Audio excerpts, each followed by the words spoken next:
আল্লাহ রাসূল সাল্লাল্লাহু আলাইহি ওয়াসাল্লাম 50 জন সাহাবা ইকরামদেরকে উহুদ পাহাড়ের উপরে নির্ধারণ করে দিয়েছিলেন যে জয় হোক পরাজয় হোক যে অবস্থায় হোক না কেন তোমরা এখান থেকে কখনোই নড়বে না। তো ওই সাহাবা ইকরাম আজমাইন তারা যখন দেখলেন জয়ের আশঙ্কা, জয় হবে হবে, সেই মুহূর্তে তারা গনিমতের যেই মালগুলো ছিল সেই মালগুলো তারা উড়াতে শুরু করলেন। এদিক থেকে হযরত জুবাইর রাদিয়াল্লাহু তাআলা আনহু বারবার ডাক দিলেন যে আল্লাহ রাসূল সাল্লাল্লাহু আলাইহি সাল্লাম এখান থেকে নড়তে নিষেধ করেছেন, অতএব এখান থেকে নড়া যাবে না, এখানেই দাঁড়িয়ে থাকতে হবে। আমাদের নবী বিশ্বনবী হযরত মুহাম্মদুর রাসূলুল্লাহ সাল্লাল্লাহু আলাইহি সাল্লামের সেই অবস্থায় হযরত খালিদ রাদিয়াল্লাহু তাআলা আনহু তিনি সেই সময় মুসলমান হননি, তিনি তখন উহুদ যুদ্ধ তার অধীনেই সেই উহুদ যুদ্ধ পরিচালিত হয়েছিল। হযরত আবু সুফিয়ান তার যুদ্ধে সে যখন দেখলো মুসলমানরা সরে গিয়েছে, পাহাড় থেকে সরে গিয়েছে, তখন হযরত খালিদ রাদিয়াল্লাহু তাআলা আনহু তাদেরকে নিয়ে, কাফেরদেরকে নিয়ে সেই পাহাড়ের চূড়ায় গিয়ে মুসলমানদের উপর আঘাত করা শুরু করলো।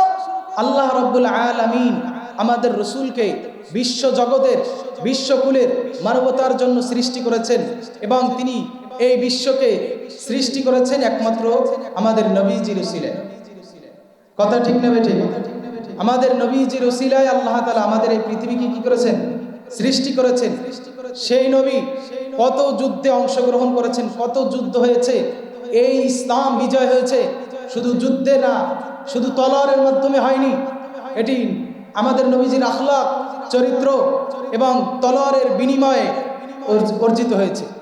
শুধু তলোয়ারের জোরে ইসলাম আসেনি, আমাদের নবীজির খুলুকুল হাসান, খুলুকুল আযীম, এই চরিত্রের বিনিময়ে আল্লাহ তাআলা একটি সুন্দর পরিবেশ আজ আমরা পেয়েছি। তো আল্লাহ রাব্বুল আলামিন উহুদের একটা যুদ্ধ দিলেন। বদরের যুদ্ধ ছিল, যেটা ছিল মুসলমানদের জন্য সর্বপ্রথম একটি যুদ্ধ, যেই যুদ্ধে মুসলমানরা জয়ী হয়েছিলেন। এরপরে এর বদলা নেয়ার জন্য কুরাইশ কাফেররা আমার নবীজি সাল্লাল্লাহু আলাইহি সাল্লামের বিরুদ্ধে তারা লেগে পড়ল।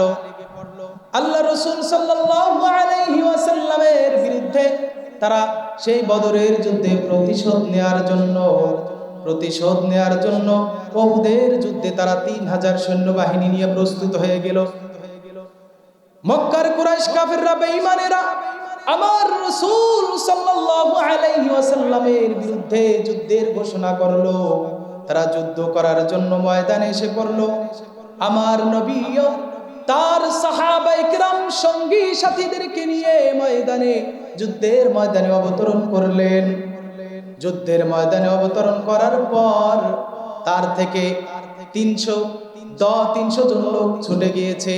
অর্থাৎ আব্দুল্লাহ ইবনে উবাই নামক একজন মুনাফিক ছিল, তার অধীনে 300 মুনাফিক মুসলমানদেরকে নিয়ে সে 1000 থেকে 300 জন পৃথক করে দিল।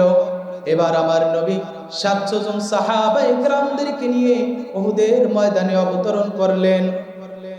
সেখানে 3000 কাফেরদের মোকাবেলায় আমার রাসূল সাল্লাল্লাহু আলাইহি সাল্লাম অত্যন্ত দৃঢ়তার সাথে যুদ্ধে ময়দানে অবতীর্ণ হলেন।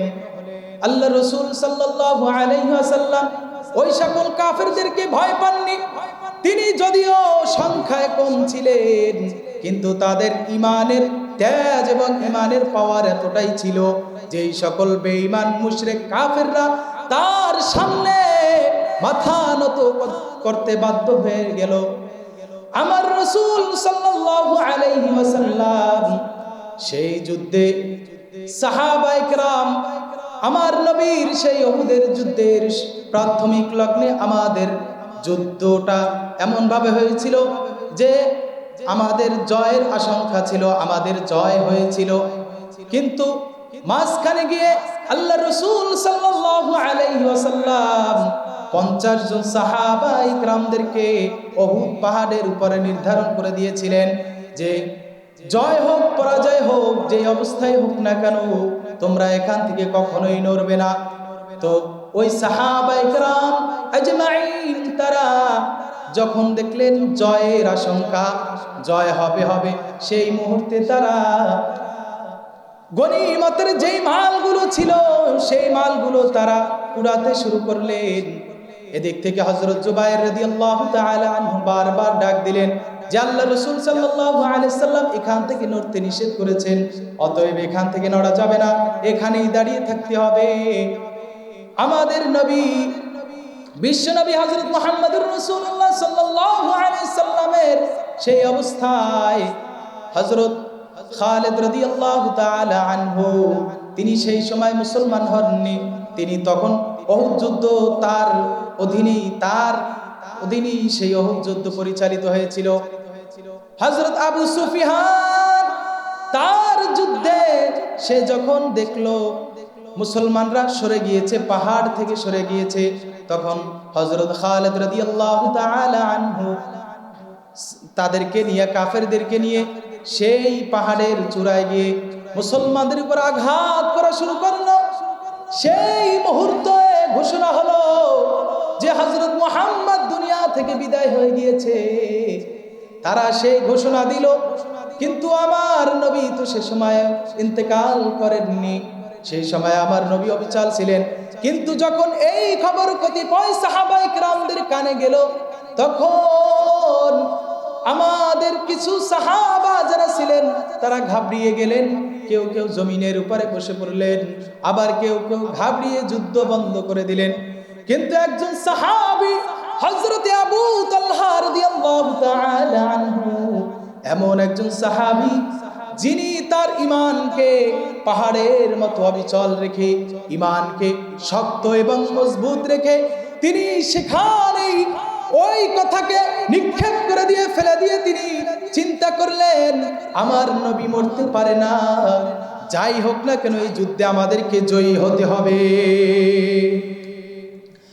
হযরত আবু তালহা রাদিয়াল্লাহু তাআলা আনহু সেই যুদ্ধের ভিতরে যখন কাফেররা, কুরাইশ কাফেররা আমার নবীর দিকে তীর ছুঁড়তে লাগলো, যখন আমার নবীকে নিশানা করে তীর মারতেছিল, তখন হযরত আবু তালহা রাদিয়াল্লাহু তাআলা আনহু সামনের দিকে নবীজির দিকে গিয়ে নবীকে চারিদিক থেকে তিনি পেঁচিয়ে ধরলেন।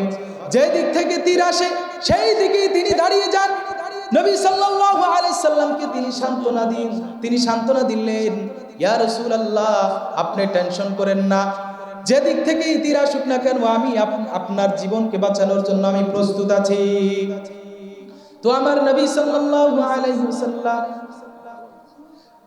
তো আমাদেরকে এখান থেকে শিক্ষা নিতে হবে যে আল্লাহ রাসূল সাল্লাল্লাহু আলাইহি সাল্লাম এই দ্বীন ইসলামকে বিজয় করেছেন শুধু তরবারির আঘাতে না, ইসলামকে বিজয় করেছেন আখলাক উত্তম চরিত্রের মাধ্যমেও, তরবারির মাধ্যমে